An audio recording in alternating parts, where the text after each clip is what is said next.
मुंबई किसकी है? क्या केवल मराठियों की है या उत्तर प्रदेश, पश्चिम बंगाल, बिहार, तमिलनाडु, तेलंगाना, राजस्थानी और उन गुजरातियों की भी है जो इस मुंबई को जीते हैं, अपने खून पसीने से सींचते हैं? हिंदुत्व वाला कार्ड या बुर्का हिजाब वाली चाल? आज इन तमाम सवालों का जवाब मुंबई समेत पूरे महाराष्ट्र की जनता ने दे दिया। एक लोकल इलेक्शन का वोकल शाउट आउट इतना तेज था, इतना लाउड और क्लियर था, मुंबई का किंग देवा भाव। देवेंद्र फडणवीस ने यह साबित कर दिया कि संघ की ताकत, संगठन का समन्वय और सरकार की नीति, तीनों का कोऑर्डिनेशन जब साथ होता है तो बीजेपी का परचम लहराता है। बड़ी खबर आपको दे दें, महाराष्ट्र के 29 नगर निगम चुनावों के लिए वोटों की गिनती जारी है। 29 में से 23 नगर निगम में बीजेपी को बम्पर जीत मिलती दिखाई दे रही है। बीएमसी में अब तक आए रुझानों में बीजेपी को पूर्ण बहुमत मिल गया है। 227 सीटों में से बीजेपी गठबंधन को 130 सीटें, बीजेपी अकेले 99 सीटों पर आगे, जबकि एकनाथ शिंदे की शिवसेना 31 सीटों पर आगे है। इसके बाद यह तय हो गया कि पहली बार मुंबई का मेयर बीजेपी का होगा। इसके अलावा पुणे, ठाणे, नागपुर, नासिक, यहां पर भी बीजेपी बम्पर जीत की ओर बढ़ गई। 25 साल के बाद उद्धव ठाकरे की शिवसेना मुंबई की सत्ता से बाहर हो गई। आप एक रिपोर्ट देखें और फिर करेंगे चर्चा।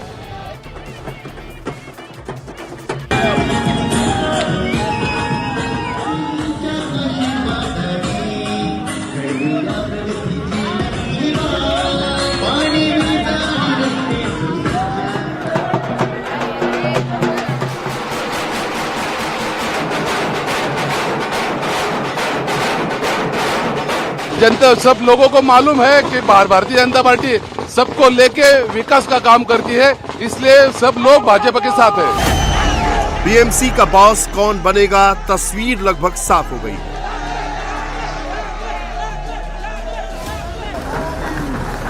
देवेंद्र फडणवीस मुंबई के किंग हैं, ये भी तय हो गया। 25 साल बाद ठाकरे फैमिली का किला ध्वस्त हो गया है, ये भी क्लियर हो गया है।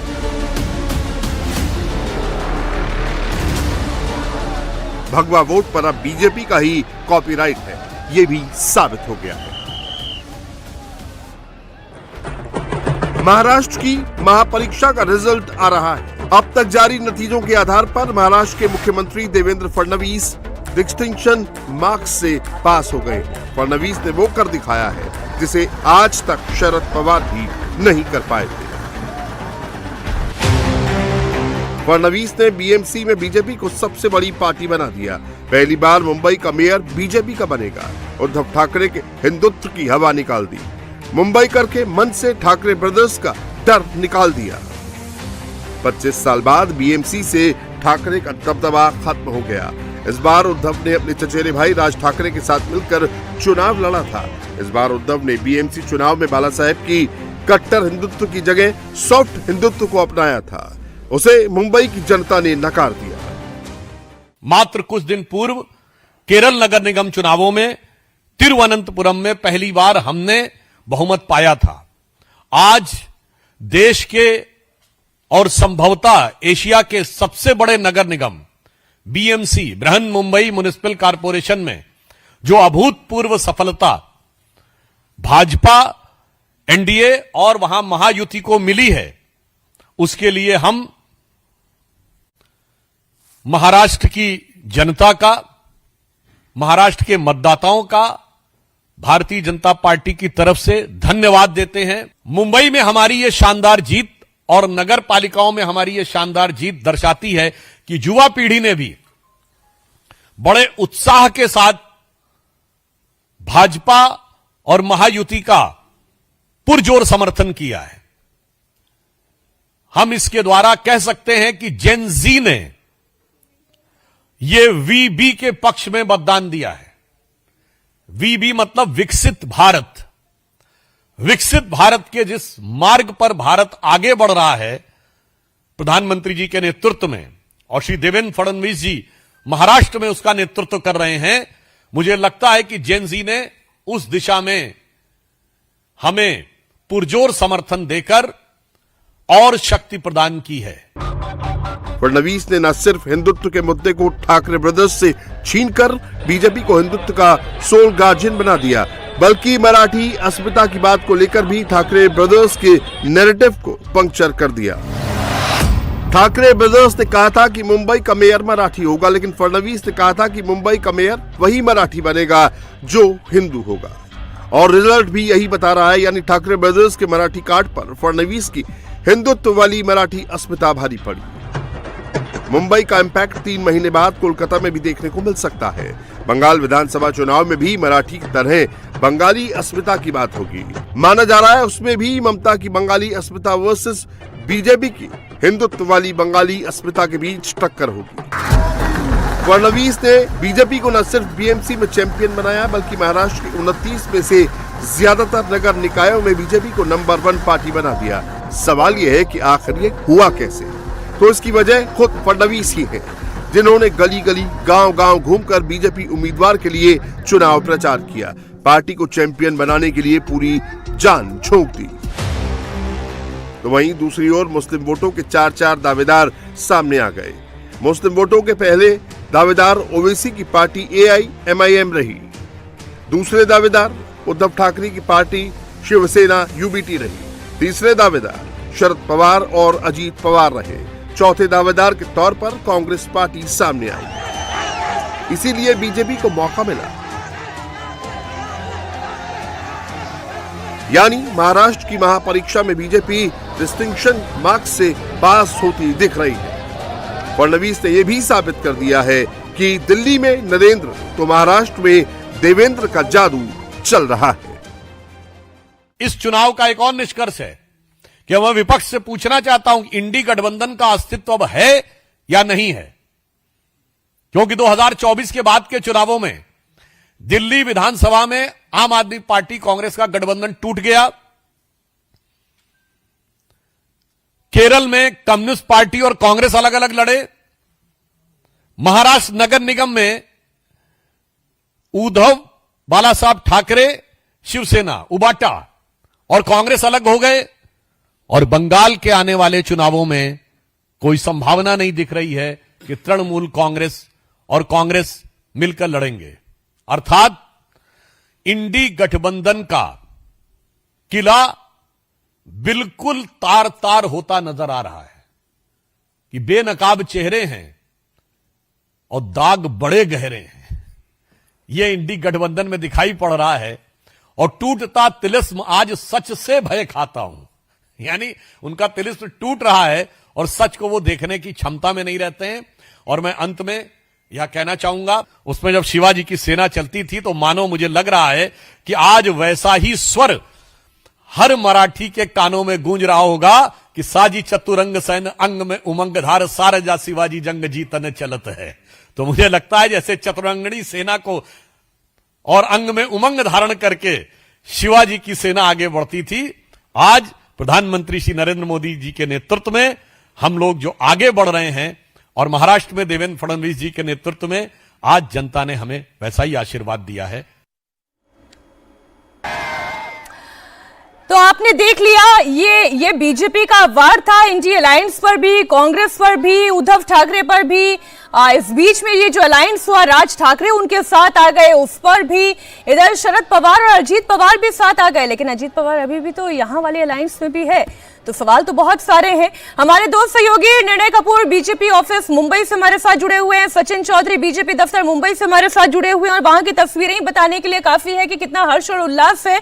निर्णय, पहले तो जल्दी से आप रिपोर्ट दिखाएं, क्योंकि बम्पर जीत बीजेपी का मेयर होगा, ये मुंबई की जनता ने बता दिया है। बिल्कुल, और आप देखिए देश की आर्थिक राजधानी में आजादी के बाद पहली बार अब भारतीय जनता पार्टी का मेयर होगा।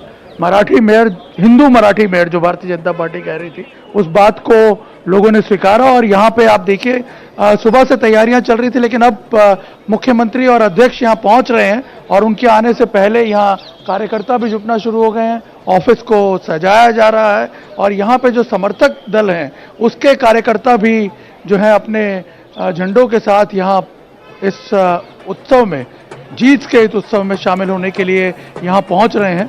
अब कुछ ही देर में यहाँ मुख्यमंत्री देवेंद्र फडणवीस और पार्टी अध्यक्ष जो हैं महाराष्ट्र के, दोनों यहाँ पहुंचेंगे और अब रिजल्ट्स ऑलमोस्ट आ चुके हैं और अलग अलग इलाकों से कार्यकर्ता भी अब यहाँ पहुंच रहे हैं। और मैं आपको बता दूं कि जो रणनीति बीजेपी ने अपनाई, जब देखा कि दोनों ठाकरे ब्रदर्स एक साथ आ रहे हैं और मराठी वोट्स का कंसोलिडेशन होगा, जिसको काउंटर करने के लिए जो काउंटर कंसोलिडेशन करने की आवश्यकता थी उसको बखूबी इम्प्लीमेंट किया गया, स्ट्रेटेजिकली अप्लाई किया गया और सबसे बड़ी बात कि मतदान केंद्रों पे कन्वर्ट भी किया गया उसको वोट में। और इसीलिए आप देख सकते हैं कि परिणाम जो है वो हमारे सामने है। और दूसरी सबसे बड़ी बात यहाँ पे एक और देखने में आ रही है कि जो मराठी वोटों का कंसोलिडेशन जो है वो भी उस हद तक नहीं हुआ है जितना एक्सपेक्ट किया जा रहा था, वरना शिवसेना का जो शिंदे की जो शिवसेना है उसे इतनी सीटें नहीं मिलती मुंबई महानगर पालिका में। जाहिर है निर्णय बने रहे हमारे साथ। सचिन, एक बार आप भी तस्वीरें दिखा दें।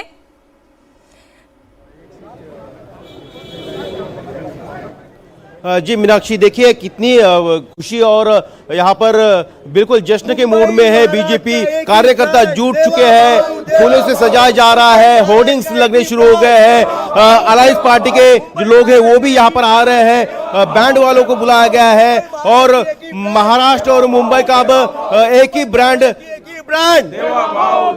मुंबई महाराष्ट्र की एक ही ब्रांड के नारे यहाँ पर लग रहे हैं। ठाकरे ब्रांड को लेकर जो है चुनौती दी गई थी कि क्या ठाकरे ब्रांड के सामने बीजेपी का देवा भाऊ का ब्रांड टिक पाएगा, चल पाएगा, लेकिन देवेंद्र फडणवीस ने वो कर दिखाया है और ऐसे कर दिखाया है। ऐसी रणनीति उन्होंने अपनाई कि अलायंस को कभी साथ कुछ जगहों पर साथ में लड़ाया, कुछ जगह पर आपस में लड़े और जहां पर विपक्ष मजबूत था वहां पर सबने साथ में मिलकर चुनाव लड़ा। तो अलग अलग रणनीति अपनाई, यही परिणाम है कि 25 से ज्यादा शहरों में बीजेपी का। आप भी हमारे साथ बने रहिए। स्टूडियो में एक बड़ा पैनल हमारे साथ मौजूद है। वरिष्ठ पत्रकार हर्षवर्धन त्रिपाठी जी, राकेश शुक्ला जी, रशीद किदवई जी हमारे साथ स्टूडियो में मौजूद हैं और सोफोलॉजिस्ट मनोज सिंह जी भी हमारे साथ। बहुत स्वागत आप सभी मेहमानों का। ये किसकी जीत है हर्षवर्धन जी? ये देवेंद्र फडणवीस ब्रांड की जीत है, ये बीजेपी की जीत है, ये उस गठबंधन की जीत है जो कहीं साथ तो कहीं पर दूर थे, उसकी जीत है, मराठी अस्मिता की जीत है, हिंदुत्व की जीत है। इसे किस तरीके से आप डिफाइन करेंगे? देखिए मीनाक्षी जी, मुझे लगता है कि अभी जो चुनावों के परिणाम आ रहे हैं, तो जब हम इस तरह से कहते हैं ना कि किसकी जीत है, तो उसको अगर ध्यान से देखें तो जिस we the people of India constitution में हम भारत के लोगों की बात करते थे उसकी चर्चा ही हमने बंद कर दी और विशेषज्ञ के तौर पर, विश्लेषक के तौर पर, पत्रकार के तौर पर हम लोगों ने बड़ा अन्याय किया है। जो मुंबई देश की फाइनेंशियल कैपिटल है, जिस मुंबई में दुनिया का जो कहते हैं ना कि भारत में अगर कहीं कारोबार का है तो हर आदमी उतरता है तो सबसे पहले मुंबई उतरता है। जिस मुंबई में जब देश में कहीं कोई फाइनेंशियल इंस्टीट्यूशंस की बात नहीं थी तो वहां था। जहां कॉस्मो कल्चर है, जो अभी अन्नामलाई ने कहा, लेकिन वहां के लोग जानते हैं कि भारत का अकेला अंतरराष्ट्रीय शहर है। उस शहर की स्थिति क्या थी? लोकल में लटक के जा रहा है, कट के मर गया। कह क्या है? मुंबई का स्पिरिट है। सड़क पे जा रहा है, गड्ढे में गिर गया, समुंदर किनारे, सड़क तक नहीं, वहीं बैठे हुए कहा यही मुंबई का स्पिरिट है। यह मुंबई का स्पिरिट नहीं थी। कोलकाता में सबसे पहले मेट्रो आई, बहुत पहले आई, उसके बाद अभी जाके आई डीप वाटर जो अंडरग्राउंड मेट्रो आई है। मुंबई को मेट्रो मिलने में इतना समय लग गया कि दिल्ली में तीसरे चौथे फेज का काम हो गया और मुंबई में मेट्रो ही नहीं रही। पहली मुंबई मेट्रो आई तो छोटा सा रूट बनाकर कहा हमने ये काम किया। कुल मिलाकर मुंबई को इग्नोर किया गया। वो पैसा दुहने की मशीन थी और बीएमसी, भ्रष्टाचार, जितने तरह की आप बुराई गंदगी देखें उसका सबसे बड़ा केंद्र था। ये उस मुंबईकर की जीत है जिसने रिएक्ट किया है। 1960s में मुंबई को वर्ल्ड क्लास सिटी बनाने के लिए, तब वो सिस्टम हुआ करता था आपस में बातचीत करके, उस प्लान को इंप्लीमेंट करना था, नहीं हो पाया। मुंबई ट्रांस हार्बर लिंक तब से 5 बार अलग अलग प्रोजेक्ट बनता है, नहीं पूरा हो पाता है। देवेंद्र फडणवीस के समय पूरा होता है। जिस कोस्टल रोड की बात होती थी वो कोस्टल रोड नहीं पूरी हो पाती। मेट्रो का काम उद्धव ठाकरे रोक देते हैं।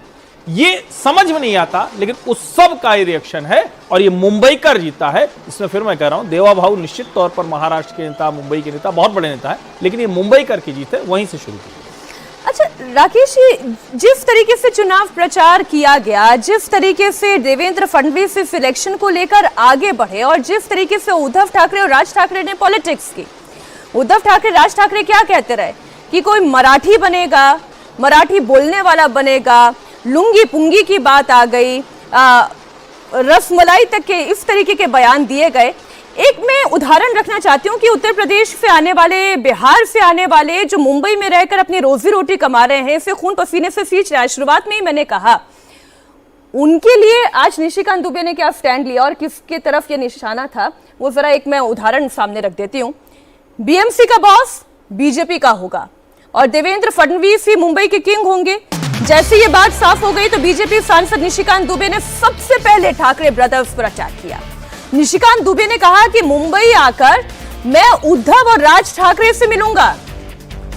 और आपको ध्यान होगा राकेश जी, कुछ दिनों पहले ही मराठी बनाम हिंदी की लड़ाई हुई। अरे मुंबई किसकी है? क्या केवल मराठी बोलने वालों की है?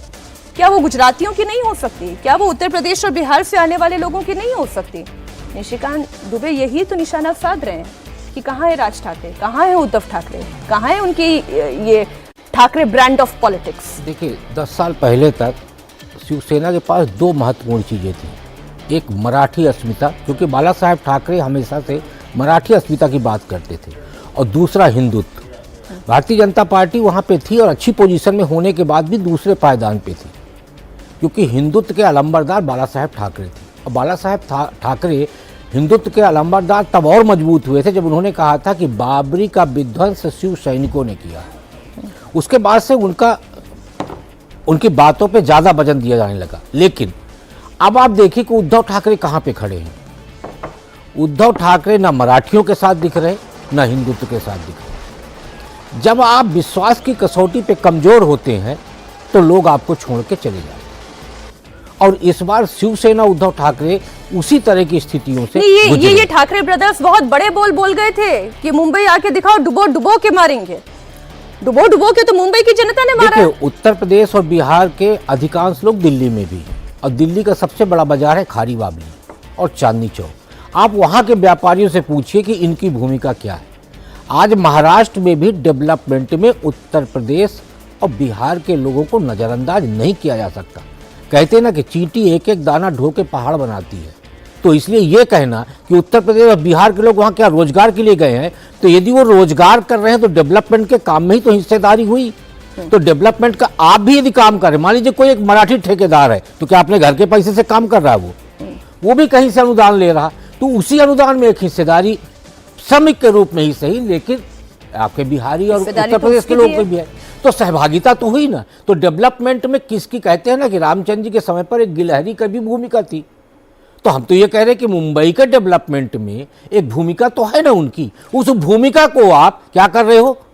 नज़रअंदाज नहीं कर रहे हो, उस भूमिका को आप नकार रहे हो। देखिए नज़रअंदाज करना अलग है और नकारना अलग है।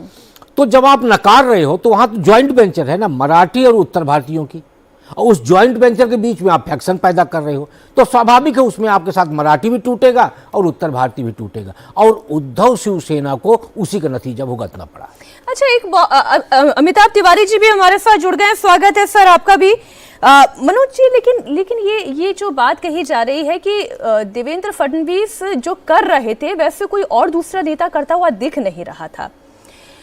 वो गलियों तक पहुंचे हैं, वो जहां से बाइक तक पहुंच सकते थे वो वैसे पहुंचे, वो जहां मंच से प्रचार कर सकते थे उन्होंने वो किया।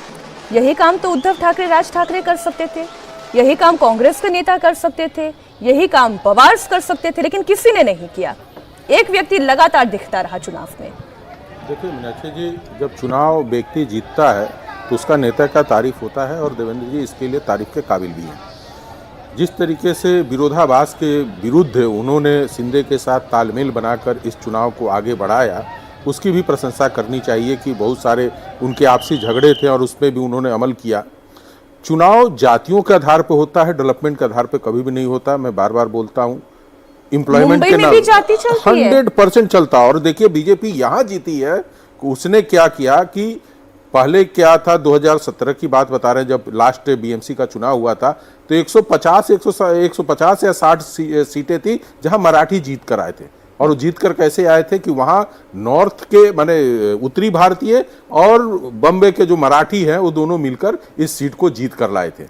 इस बार इसी चीज को बनाने के लिए जो दिखाना था, अभी इस बार जो एकनाथ शिंदे अपने आप को स्थापित किए हैं उस पे कि हमारे पास मराठी वोटर हैं, और वो ये बड़ा चीज है। क्योंकि इस बार के चुनाव में 2-3 लोगों का बहुत बड़ी परीक्षा थी। एक थी एकनाथ शिंदे की थी, ऊपर से आप अजित पवार जी का ले लीजिए, उनकी भी एक परीक्षा थी, और राज ठाकरे का नासिक को लेकर ले लीजिए।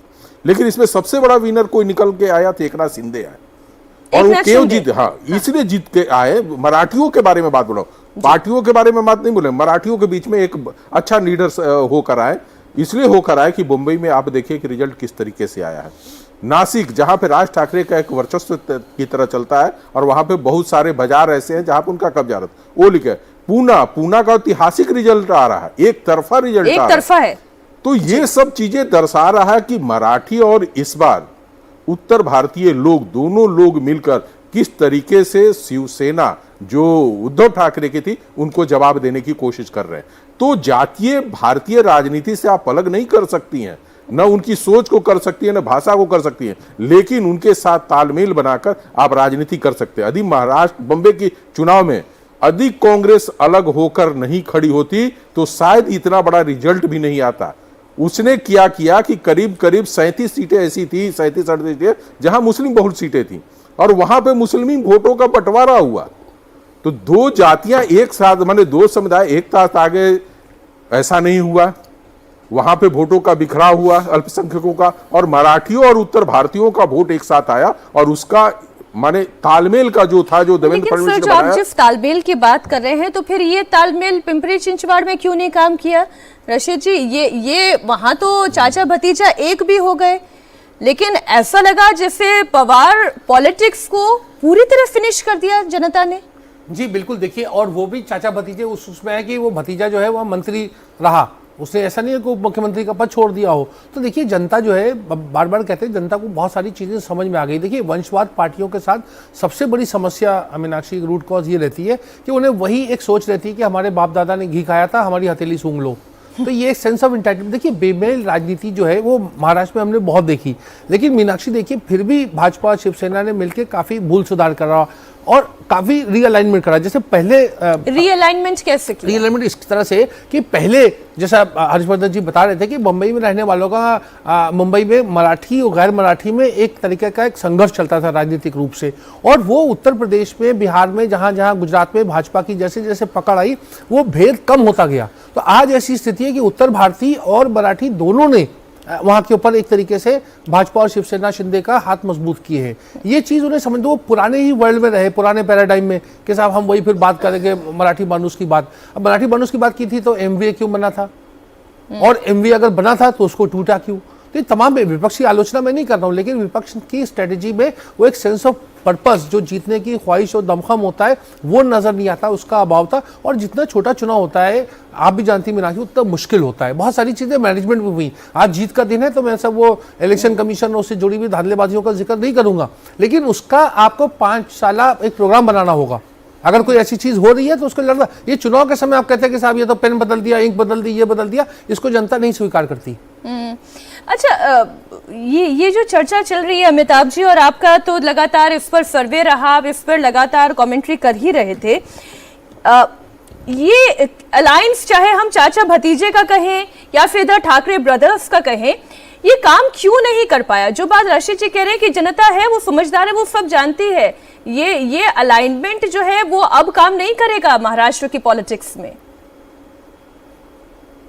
अलायंसेस का अलग अलग कारण है क्यों नहीं चला। मान लेते हैं, सबसे पहले बात करते हैं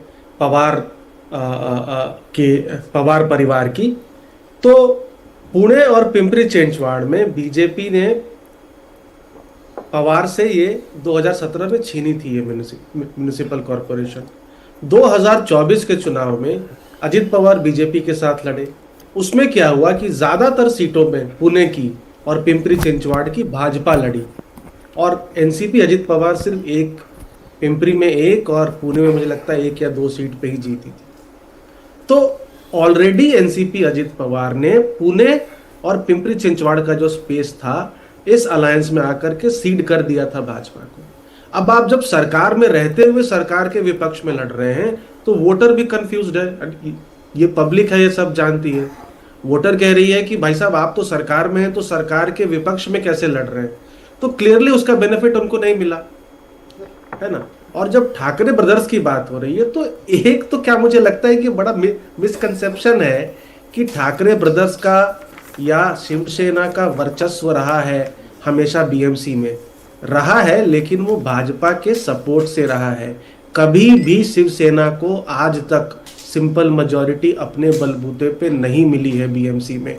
उनका हाईएस्ट एक बार 103 सीट था, नहीं तो 75, 80, 85 सीटें उनको आती थी, 30-35 सीटें भाजपा लाती थी। अब एक नेचुरल अलायंस था, मराठी मानुस का वोट शिवसेना को और गैर मराठी समाज का वोट, एक सेक्शन ऑफ वोट मिलता था भाजपा को। अब जब अलायंस टूट गया 2014 में पहली बार, 17 में, तो आपने देखा कि शिवसेना जहां थी वहीं रही, लेकिन भाजपा आ गई 82 पे, 35 से 82 पे पहुंच गई। अब क्योंकि मराठी मानुष की पॉपुलेशन वहां पे ऑलरेडी डिक्लाइन हो रही है, 60% गैर मराठी मानुष और मुस्लिम आबादी है, और अगर आप इस तरह के बयान देंगे साउथ इंडियंस के खिलाफ, नॉर्थ इंडियंस के खिलाफ, गुजराती समाज के खिलाफ, तो ये 40% वोट आपको कैसे मिलेगा? पहली बात वो। दूसरी बात वो कि ये अर्बन चुनाव है, अर्बन पॉपुलेशन है, मिडिल क्लास एस्पिरेशनल यूथ यहाँ पर रहता है, वहां पर विकास, बेरोजगारी, डेवलपमेंट, इंफ्रास्ट्रक्चर, इसकी बात चलती है। तो Devendra Fadnavis is many facets into one personality. वो एक जगह पे हिंदुत्व का भी एक तरह से आप कह सकते हैं उसकी भी मशाल लेके चल रहे हैं, दूसरे जगह पे एक विकास पुरुष हैं, बीएमसी को एक सीईओ की तरह मैनेज करते हैं, और स्लम्स एरिया में जो लोग रहते हैं उसमें भी बहुत काम हुआ है, बेनिफिशियरीज जो हैं लाडली बहन हो या बाकी स्कीमों के। तो इसकी वजह से मुझे लगता है ये बीजेपी की ऐसे नंबर हमको देखने को मिले। अब तो फिर अब ये पूछना पड़ेगा हर्षवर्धन जी कि अब उद्धव ठाकरे का क्या होगा, क्योंकि आज सुबह से जब ये एनालिसिस चल रहा था तो हमारे संवाददाता निर्णय, हमारे सहयोगी ये कह रहे थे कि कई लोगों का तो ये तक मानना है कि दोनों ठाकरे के साथ आ जाने से नुकसान हुआ है उद्धव ठाकरे का भी। और जब हम ये ब्रेकेज भी देखते हैं, ये जो 72 पे अभी दोनों भाई दिखाई दे रहे हैं, तो ऐसा लग रहा है कि उद्धव ठाकरे राज ठाकरे को खींचते हुए जा रहे हैं। पहले तो जो अलायंस सोच के उन्होंने किया था उसका फायदा मिला नहीं, जो वहां पे लोगों की राय है। और दूसरा ये कि अब उद्धव ठाकरे आगे करेंगे क्या? देखिए मीनाक्षी जी, मुझे लगता है कि राज ठाकरे पूरी तरह से समाप्त थे, उनमें प्राण दे दिया है उद्धव जी। और उद्धव ठाकरे को ये सोचना पड़ेगा कि अगर यही करना था तो बाला साहब की विरासत राज ठाकरे की तरफ चली जाएगी। अगर इस डर से वो उस वक्त अलग हुए तो अभी भी तो वही खतरा है। राज ठाकरे आक्रामक हैं, राज ठाकरे उत्तर भारतीयों की पिटाई ज़्यादा अच्छे से कर सकते हैं, राज ठाकरे के लोग हुड़दंगी हैं, राज ठाकरे का बेटा वो साफ ही कह देता है कि आने भी नहीं देंगे। उद्धव जी न वैसे हैं, न उनके पुत्र आदित्य वैसे हैं, बदमाशी वैसे नहीं कर पाएंगे जो गुंडागर्दी बदमाशी करनी है। तो एक तरह से आपने अगर उस वाले मतदाता समूह के भरोसे राजनीति की है तो आपने खुद ही सौंप दिया।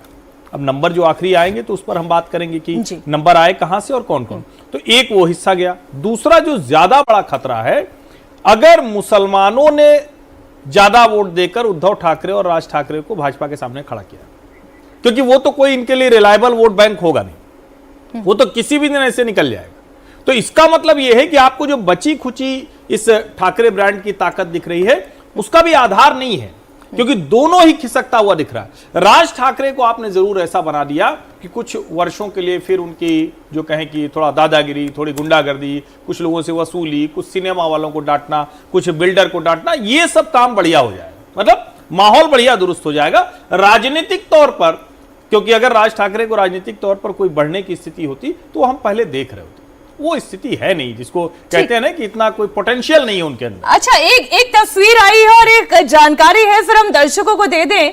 सीएम देवेंद्र फडणवीस ने जीत के बाद अमित साटम से फोन पर बात की है और ये तस्वीरें हैं। हालांकि जब से ये रुझान आने शुरू हुए और फिर जब ये नतीजे में तब्दील होने शुरू हुए, उसके बाद से ये इंतजार किया जा रहा था कि देवेंद्र फडणवीस अपना रिएक्शन क्या देंगे, अपनी जीत कैसे डेडिकेट करेंगे। लेकिन एक ये जो पहला वीडियो जो आया है वो आप देखें।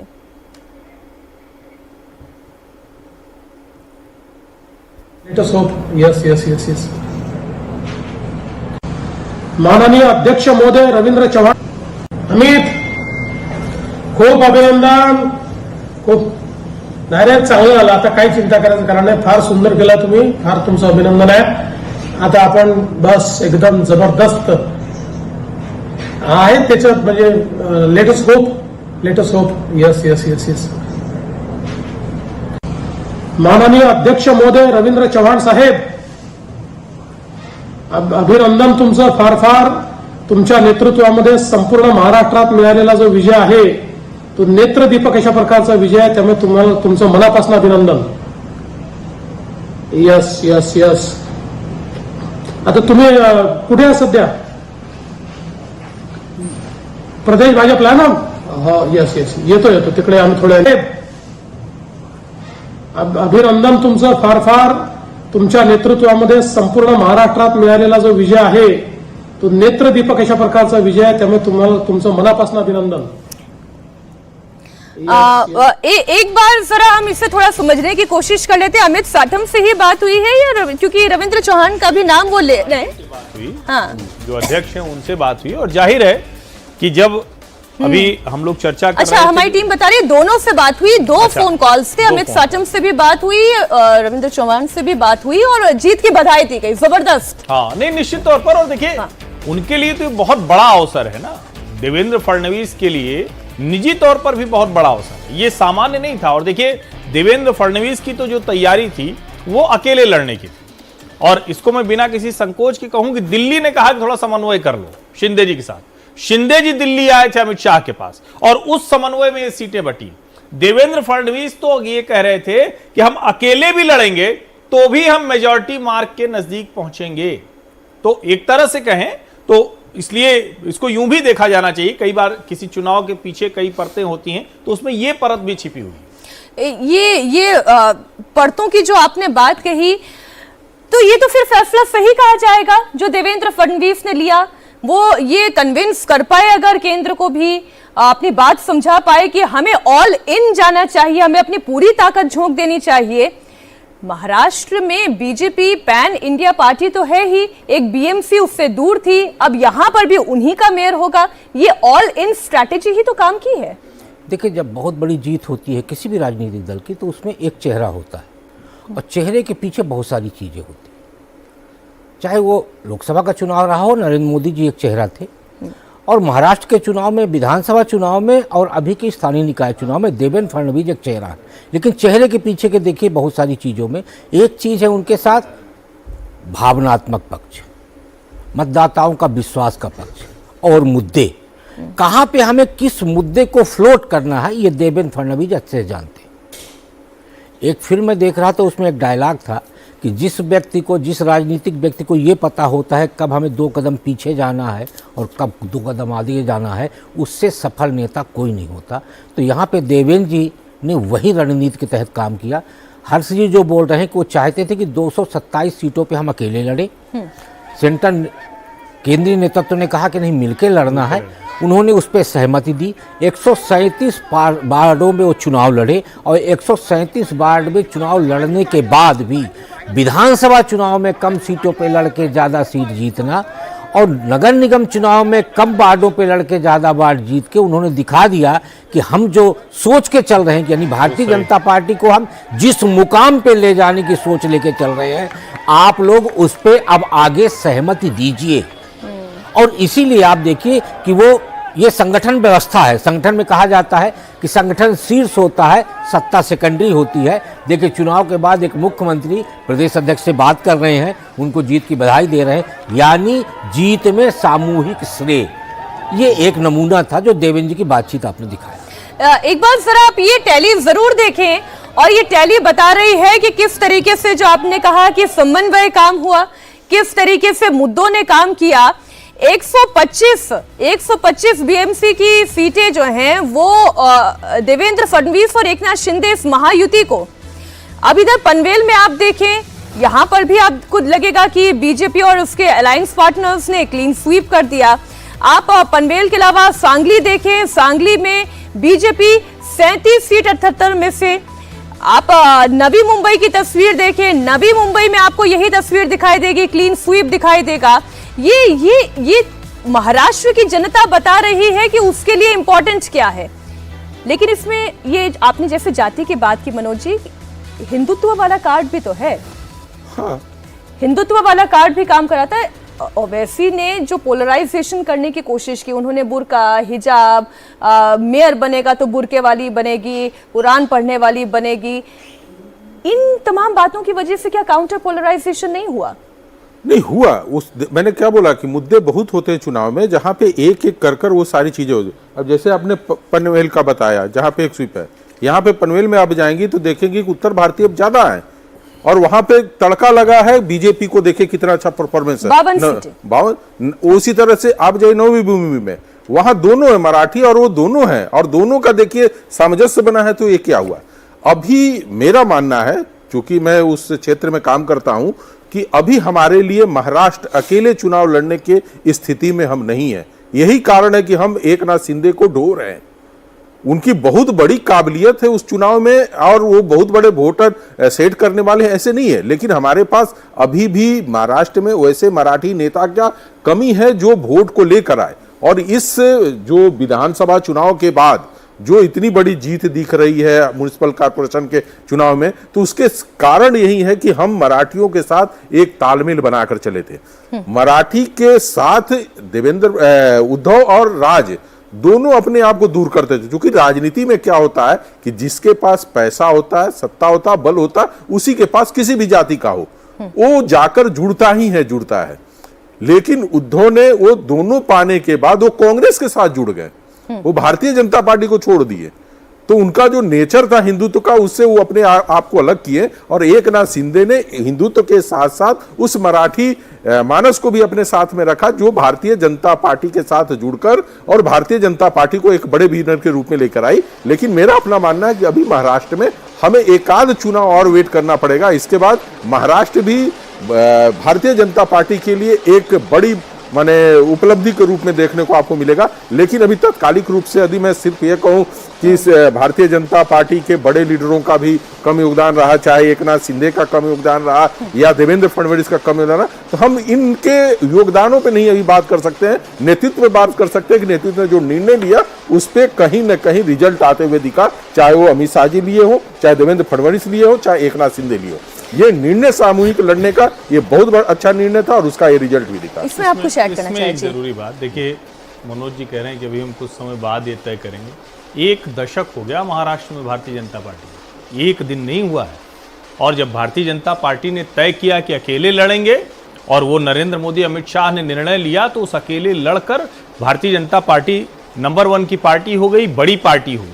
इसके बाद भी जब वो लड़ती है, और जब उद्धव ठाकरे जो टूट कर चले गए, तब भी तो वो कम थे, तब भी तो आधे पे खड़े थे ना भाई।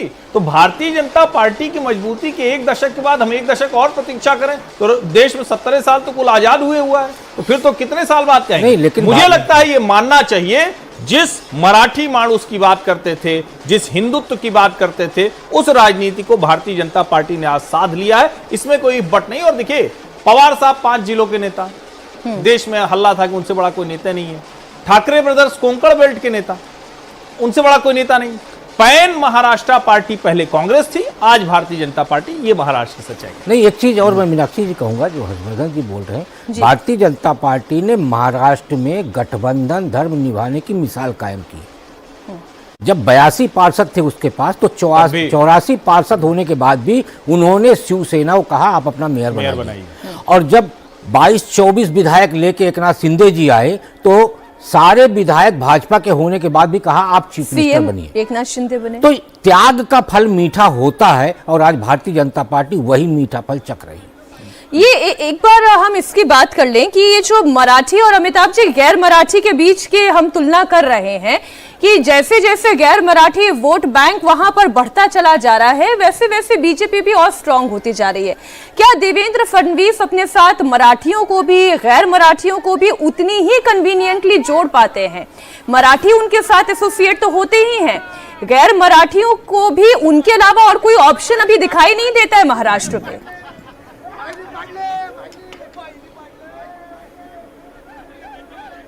अमिताभ जी, आपकी आवाज नहीं आ रही है क्लियरली। जो ये नैरेटिव था ठाकरे बंधुओं का कि बीजेपी गैर मराठी पार्टी है, वो जो नैरेटिव है वो क्लियरली नहीं चल पाया, क्योंकि देवेंद्र फडणवीस एक मराठी व्यक्ति है जो चीफ मिनिस्टर है। अगर वहां पर चीफ मिनिस्टर एक गैर मराठी होता तब ये नैरेटिव चलता, तो लोग इस नैरेटिव को कैसे विश्वास करें।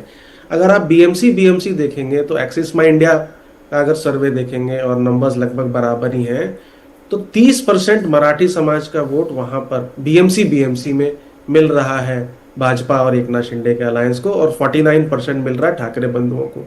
इतनी बड़ी जो जीत मिली 2024 के चुनाव में, वो बिना मराठी मानुस के वोट से तो मिली नहीं। तो मराठी समाज का एक बड़ा चंक जो है वो भाजपा और भाजपा के अलायंसेस को मिलता है। गैर मराठी समाज जो है वहां पर कौन है? गुजरात, उत्तर प्रदेश, बिहार और दक्षिण भारत।